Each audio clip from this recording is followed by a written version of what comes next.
Just wanted to pop into this video. I'm kind of having some fun with the edit on this one, being kind of raw with it. Just having some fun with the ASUS Zenfone 8. Speaking of which, you're looking at 4K video from its wide-angle camera right now. But I wanted to start things off with a little bit of a story and maybe a bit of a lesson for those of you creators out there who are trying to get into the YouTube game, whatever the case may be, tech or whatever. I unearthed this shotgun mic. I haven't used it in such a long time, but since I'm doing some vloggy type shots for a different video, I decided to leave it on the camera while I recorded the talking head portions of this real-world camera test. But listen to what happened with my actual audio rig as I was recording it. Okay, yeah. I was prepared to hate everything about this new phone right here, the ASUS Zenfone 8. I mean, take a look at it. Yeah, that tends to happen sometimes, and I don't know why it happened this time, but thank God I had a redundancy. I had this shotgun mic on the camera, and that's the audio you're hearing. So if you hear it being a little bit different, there's a reason why. I'm using backup audio for this one. In any case, let's go ahead and get into this real-world camera test on the ASUS Zenfone 8. Let's go. Also, real quick, check out this amazing flower that just started blooming here in the front yard. This is a wide-angle camera, but it has autofocus, which means I can actually get pretty close to it. A little bit of macro capability here on the wide angle. So there you go. Before we even get started, just a quick look at the camera quality here.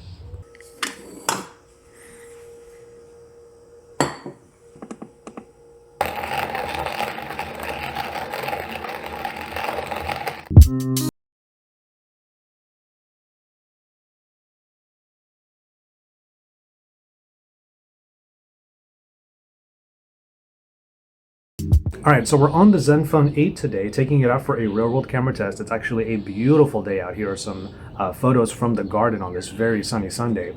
And today, my friend is actually getting married. I'm attending her wedding later today, so this is an interesting time for me to take out an easy-to-use, compact, but yet powerful smartphone. And now the cameras are going to be a bit interesting to use because this is a Zenfone, but it's not going to have the flippy dippy, as I call it, which I've loved from the last couple generations. I don't have the Zenfone 8 Flip on me, and I don't think I will be getting it, at least not from ASUS, because it's not being sold in the US. That's the reason why I had to buy it myself last year. I had to buy a global edition, and that's the phone I use on the daily. I just love that flippy dippy. By the way, we say this about a lot of phones with multiple cameras on the back, but this one I think takes the cake. We have here two sensors, and then the flash, and it literally looks like a face, complete with one side dimple. Let's go through the unboxing for a moment though on this phone that is a little bit less in cost than many of its flagship competitors, but still comes with some of the bits and pieces you wouldn't expect from said flagship competitors. One of the main additions in the unboxing experience is a specific case made for this phone, which may not seem like a big deal, but this is the same type of thing they would do with the Zenfone 7 and the Zenfone 6. They came with specific cases because of their unique designs. It's nice, I guess, to see that ASUS is continuing that tradition, even if their phone is a little bit more ho-hum this time around.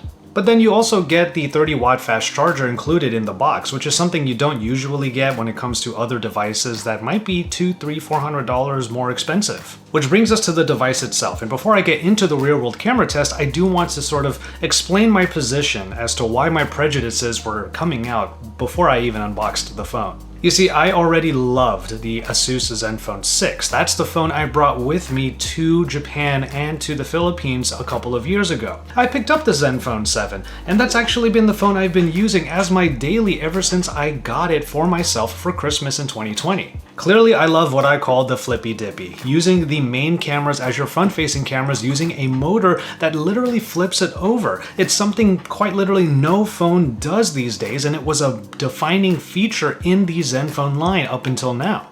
So I have the Zenfone 7, and now I'm coming over to the Zenfone 8, so I'm kind of doing the expected upgrade from 7 to 8 between versions. But look at how different the Zenfone 8 is now. So yes, ASUS was making it very clear that the whole focus of their Zenfone 8 is to bring a lot of power in the smallest possible package, because that's something we don't see too often nowadays. But when it comes to the cameras, the moment you tell me that there's no flip camera on there anymore and that's been niched over to the ASUS Zenfone 8 Flip, well, of course I'm gonna flip out. I expected ASUS to just make a small phone, put in all of the current specifications like the Snapdragon 888, which this phone does have, but then pretty much write everything else off. But as I was using this phone throughout the weekend for this wedding that my friend was having, well, I started to see where ASUS was actually putting some extra thought into the phone, and my opinions gradually started to change. As long as it has been, this is still a pretty familiar feeling. This small suite, it is a suite, has a kitchen, like a straight up kitchen, complete with an induction burner and a fridge, which probably means I'm gonna go get some drinks and food. Speaking of which, I should do that before the wedding. When you're going to a wedding and you want to just be a little bit more minimal, given the way pockets are in suits and stuff like that, my wallet's not even that thick, but I'm actually gonna change it up. Get just a few of my most important cards in this. A new Ridge wallet that I got. Ridge is not even sponsoring this video, but I wanted to just give them a shout out. They will be on my Instagram for a little bit. I have actually rocked with Ridge for quite some time. I remember when they were crowdfunded their first ever wallet, and I actually got that particular wallet. So very earthy green, so it's a little bit darker. But yeah, gonna be using the Ridge today along with the more minimal Zenfone 8. Minimize the pockets.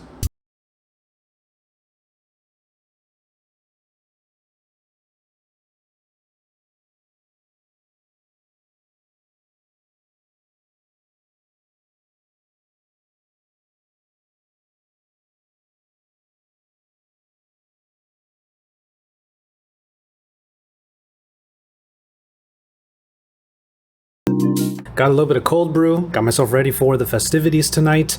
Definitely got a little bit of food in me because there's probably going to be a lot of drinking, but I'll do my best to get as many photos using this Zenfone 8 as possible.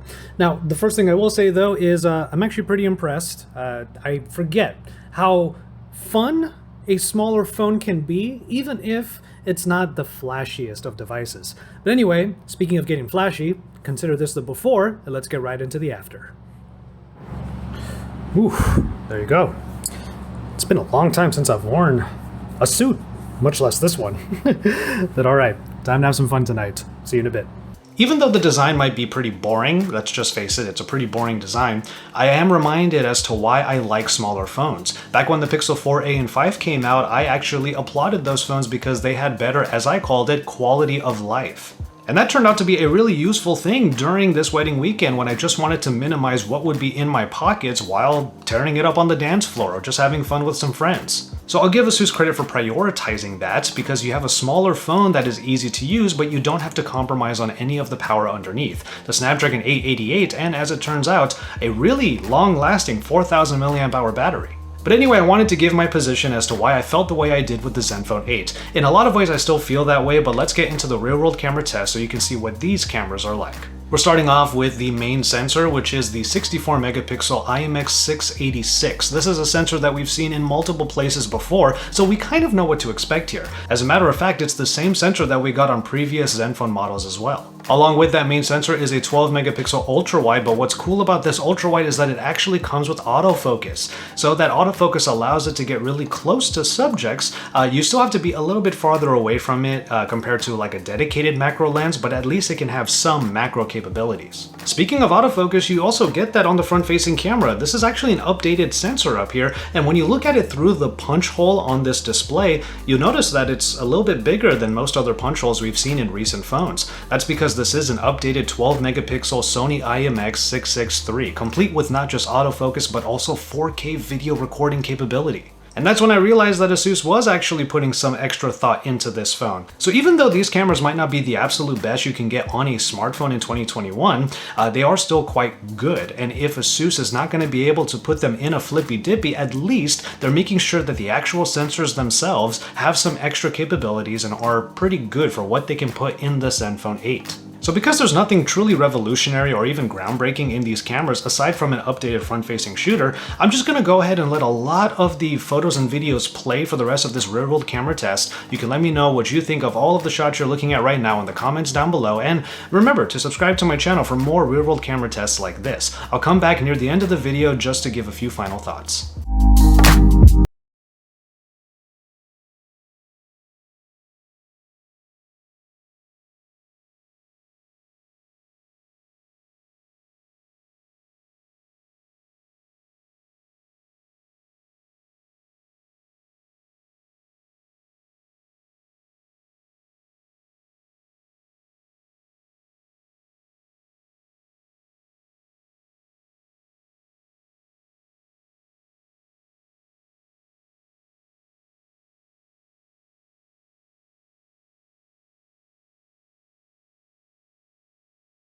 I don't really have a whole lot else to say about these cameras other than it's a good package. It's not a revolutionary package like I said before, but again, I am one of those people that gets to try out all the cameras in smartphone tech. And I actually wanted to make this next part a bit of a segment that I might do from time to time when it feels very relevant. It's the spoiled tech reviewer check. Ooh, good morning. I'm not gonna say last night was a blur, but I definitely need water and coffee this morning. You see, being a content creator in the world of tech, I get to try out all of the latest and greatest. And when it comes to greatest, I obviously have my own opinions as to what I would reach for immediately when I want to take good photos and videos as far as smartphone cameras are concerned. And it might make me a little bit biased when I hear that the main sensors on the Zenfone 8 not only don't flip, there's no flippy dippy, but they're also not particularly updated compared to sensors like found on the Mi 11 Ultra. It's the whole curse of comparison, and I know we all do this even as consumers, but as a tech content creator, I'm immediately thinking of my favorite cameras when comparing them to the latest one that I'm using for the next piece of content. So it was probably a really good idea for me to take this for a weekend out at this Temecula Valley wedding. That way I'd be able to take a look at it in a vacuum. And it was there that I realized I actually have to give ASUS more credit for putting some thought into this phone, even if the design doesn't really seem like they were. It's a very unassuming device, and then you realize there's a lot of power underneath, and the cameras, while not the absolute best, don't have to be. They're still quite good, and of course those other cameras on those other phones are going to mean that such smartphones are going to be hundreds and hundreds of dollars more expensive anyway. So of course I'm going to give my final thoughts on this phone in a what worked and what didn't piece here on my channel, but I will tell you this here on the real world camera test. I'm actually pleasantly surprised that I actually enjoyed my time with the Zenfone 8 despite all of the prejudices I was bringing into it as I was unboxing the phone. I'm actually impressed with what ASUS has been able to do in such a small package, and I'm glad that they did not just write off all of the specifications, especially in the camera. They actually tried to make sure that there were a couple of enhancements, a couple of key and significant enhancements in the right places on this camera phone.